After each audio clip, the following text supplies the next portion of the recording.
নমস্কার, exploring Bangla local ব্র্যাগের আরও একটা নতুন ভিডিও আপনাদের স্বাগতম। তো চলছে এখন সরস্বতী পুজো, আর তাই আমরা বেরিয়ে পড়েছিলাম সরস্বতী পুজোর পরিক্রমাতে। ঘুরতে ঘুরতে চলে এসেছিলাম সাউথ কলকাতার সব থেকে নাম করা যে পুজোটা, বিদ্যাবিতান, যেটা কিন্তু সোশ্যাল মিডিয়াতে খুবই ফেমাস হয়েছে বিগত কয়েকটা বছর ধরে। তো সেই পুজোতে আর দেখতেই পাচ্ছেন যে অপরূপ সুন্দর একটি প্রতিমা কিন্তু সামনে আমরা দাঁড়িয়ে রয়েছি।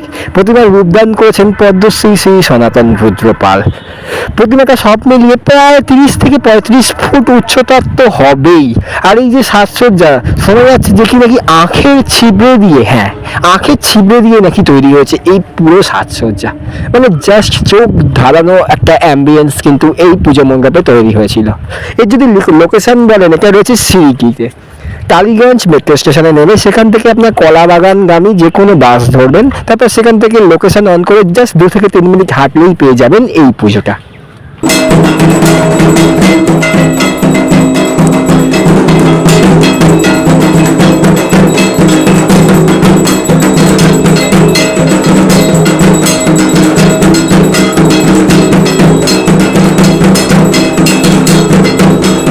ঘুরতে ঘুরতে চলে এসেছি দক্ষিণ কলকাতার আর এক সনাতনী প্রতিমার সামনে।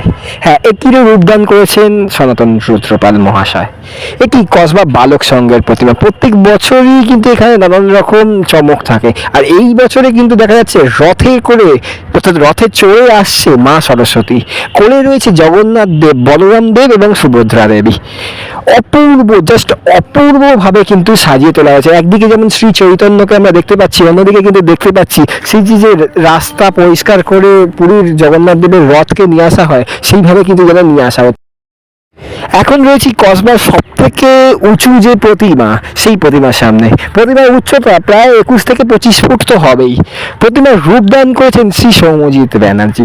দুর্ধর্ষ একটি প্রতিমা এবং খুব সুন্দর। কিন্তু এখানে কিন্তু মা সরস্বতীকে বিনা পানি রূপে সাজিয়ে তোলা হয়েছে। দেখতে পাচ্ছেন মা সরস্বতী তৈরি এখানে কিন্তু 4 হাত, এবং তার সঙ্গে হাঁসের পাশাপাশি ময়ূর কিন্তু রয়েছে বাহন হিসাবে। খুব সুন্দরভাবে কিন্তু সাজিয়ে তোলা হয়েছে এই প্রতিমাটিকেও।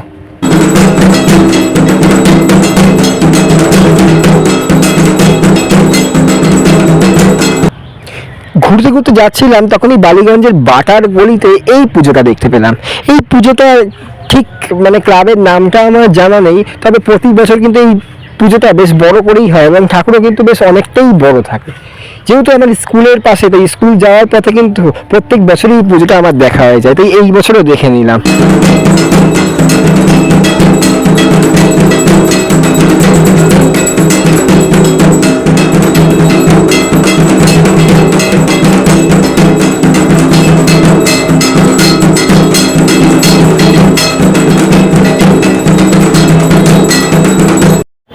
দক্ষিণ কলকাতার সরস্বতী পুজো পরিক্রমা, যেই পুজোটি না দেখলে একবারই অসম্পূর্ণ থেকে যায়, সেটি হলো ঢাকুরিয়া লেক কালীবাড়ির সরস্বতী প্রতিমা। আবারও এক সনাতনী প্রতিমা। এই প্রতিমাটিরও রূপদান করেছেন পদ্মশ্রী শ্রী সনাতন রুদ্রপাল। দেখতেই পাচ্ছেন অসম্ভব সুন্দর একটি প্রতিমা কিন্তু এখানে রয়েছে, এবং প্রতিমাটিকে কিন্তু খুব সুন্দরভাবে সাজিয়ে তোলা হয়েছে। প্রতিমার কাপড় থেকে শুরু করে, গয়না থেকে শুরু করে সবকটা জিনিস কিন্তু জাস্ট আই সুদিং লাগছে, মানে দেখতে দুর্দান্ত লাগছে এক কথায় বলতে গেলে।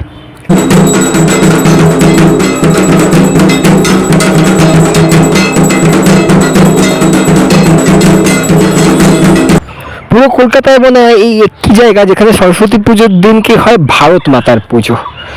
এটি লেক রোড লেক ক্লাবের ভারত মাতা পুজো। এখানে কিন্তু প্রত্যেকবার ভারত মাতা এবং দেবী সরস্বতীর পাশাপাশি হয় দেবী লক্ষ্মী, অথবা ভগবান শ্রী গণেশ, অথবা কার্তিক দেব, মানে কারোর একটা পুজো করা হয়। এই বছর এখানে কিন্তু দেখতে পাচ্ছি আমরা ভারত মাতা এবং মাতা সরস্বতীর পাশাপাশি ভগবান কার্তিককেও। তো খুব সুন্দরভাবে এটাকেও সাজিয়ে তোলা হয়েছে। ভারত মাতার রূপ তো একেবারেই অসম্ভব সুন্দর লাগছে, যেখানে করলে আমরা আমাদের ভারতীয় সেনার একটি অংশ দেখতে পাচ্ছি, সেনাবাহিনী মানে সৈনিককে দেখতে পাচ্ছি, এবং হাতে ভারতের পতাকা দেখতে পাচ্ছি। মানে খুবই সুন্দর কিন্তু ভাবে সাজিয়ে তোলা হয়েছে এই প্রতিমাটিকেও।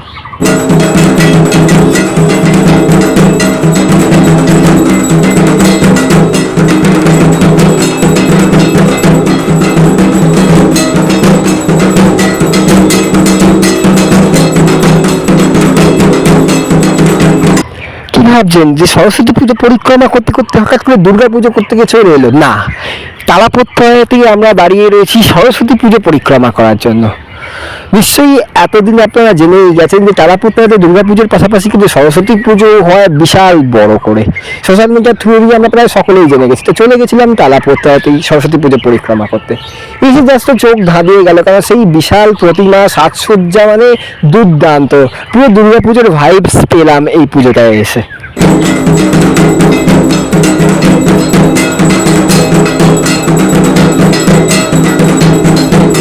এই বছর যেহেতু 23শে জানুয়ারি সরস্বতী পুজো পড়েছিল, তাই সেই কথাটা মাথায় রেখেই শ্যামবাজারের উত্তরের আড্ডা এই থিমটি তৈরি করেছে, যেখানে 23শে জানুয়ারি যেহেতু আমরা জানি যে নেতাজি সুভাষচন্দ্র বসুর জন্মদিন, তাই দেখানো হচ্ছে একদিকে কিন্তু নেতাজি সুভাষচন্দ্র বসুকে, অন্যদিকে মা সরস্বতীকে ভারত মাতা রূপে, যেখানে ভারত মাতাকে স্যালিউট জানাচ্ছেন আমাদের দেশনায়ক সুভাষচন্দ্র বসু। আর খুব সুন্দরভাবে কিন্তু রিপ্রেজেন্ট করা হয়েছে এই পুজোটিকে, মানে দুর্দান্ত। একদিকে আমরা যেমন আমাদের বিপ্লবীদের বেশ কিছু ছবি এখানে দেখতে পাচ্ছি, তাদের সম্বন্ধে নানান কথা এখানে দেয়ালে লেখা রয়েছে দেখতে পাচ্ছি, অন্যদিকে মা সরস্বতীর মধ্যে কিন্তু ভারত মাতার রূপটিকে খুঁজে পাচ্ছি আমরা। এর লোকেশনটা যদি জানতে চাও তো শ্যামবাজার মেট্রো থেকে নেমে জাস্ট একটুখানি হাঁটলেই পেয়ে যাবে উত্তরের আড্ডা, আর সেইখানেই কিন্তু রয়েছে এই পুজোটি।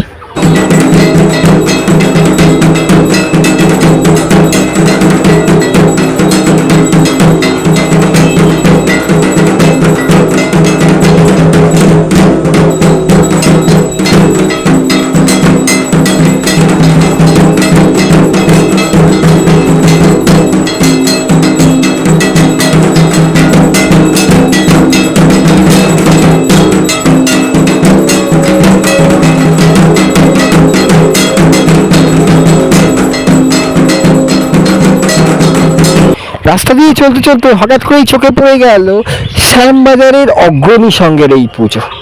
মানে একদিকে দেখা যাচ্ছে লাইটিং এবং অন্যদিকে পূজা মণ্ডপে কিন্তু সেই পুরোনো দিনের সিনেমা দেখানো হচ্ছে, আর ভেতরে ভেতরে রয়েছে সুউচ্চ একটি সরস্বতী প্রতিমা। মানে আমি তো প্রথমে জানতামই না, তো ভেতরে ঢুকে অবাকই হয়ে গেলাম যে এত বড় প্রতিমা রয়েছে, এবং সাইডে কিন্তু আমরা জগন্নাথ দেব এবং শ্রী চৈতন্যকে যেমন দেখতে পাচ্ছি, তেমনি শ্রীকৃষ্ণ মীরাবাইকেও আমরা দেখতে পাচ্ছি। সব মিলিয়ে দুর্দান্তভাবে কিন্তু উপস্থাপন করা হয়েছে এই পুজোটিকেও।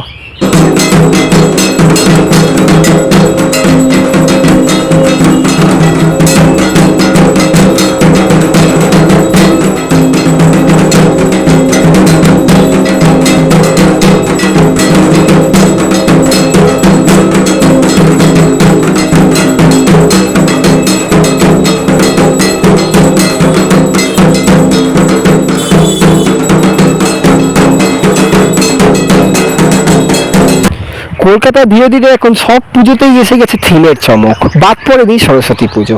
রয়েছে এখন হালদার বাগান সংহতিতে, যেখানে থিম করা হয়েছে মোদের গরব মোদের আশা আমরি বাংলা ভাষা। সেই যে বাংলা ভাগ হয়ে যাওয়া, বাংলা ভাষা নিয়ে লড়াই, সেইটাকেই কিন্তু এখানে তুলে ধরা হয়েছে।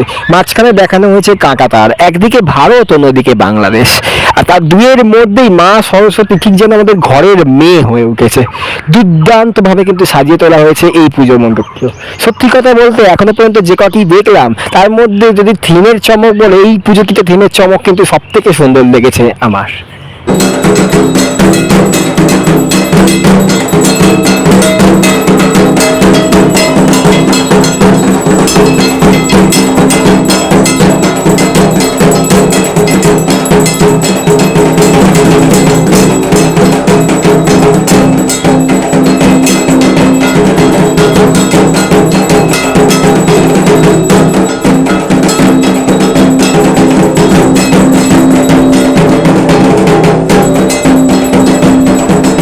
রয়েছি এখন তরুণ স্মৃতি সংঘে।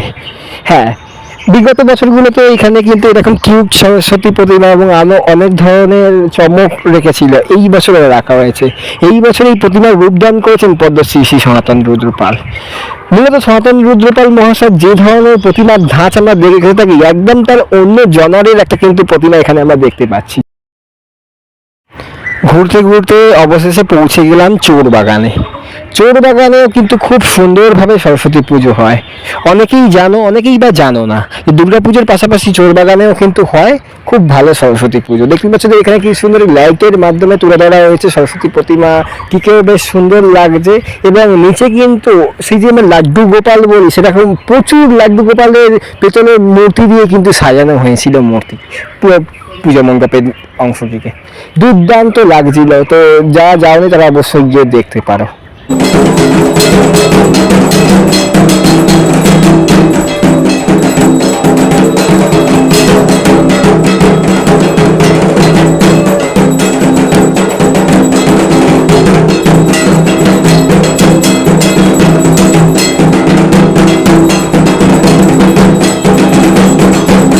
তো মোটামুটি কলকাতার সরস্বতী পুজোগুলো একটু পরিক্রমা করে দেখাতে চাইলাম।